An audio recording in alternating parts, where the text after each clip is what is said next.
हेर्नुहोस् यी 500 को नोट म 29 गते गएको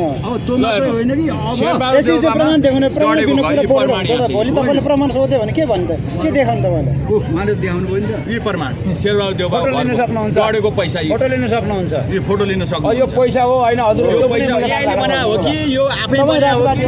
के हो यहाँ हेर्नुहोस् दुईटा ट्याङ्कीमा तल र माथि शेरबहादुर देउबाको घरमा ट्याङ्कीमा पैसा तपाईले त्यहीबाट समाते हो यो त डढेको पैसा 29 गते जाँदा मैले यति भेटेँ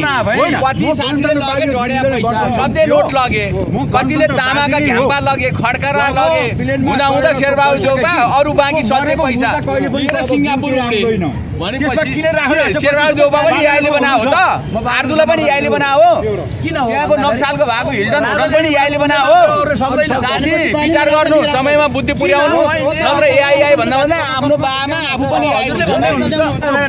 यसको सम्पत्ति डढेर खरानी भएर नाङ्ले पसल राख्न परोस् भनेर मैले यहाँ राखेको किनभने कुकरमा गरेको सम्पत्ति खरानी भएर रोडमा आउनु पर्छ सभापति रवि लामिछानेले मात्रै सुख पाउने हो कुकरमा गरेको सम्पत्तिले सधैँभरि रोएर बस्न पर्छ त्यही भएर अहिले सिङ्गापुरमा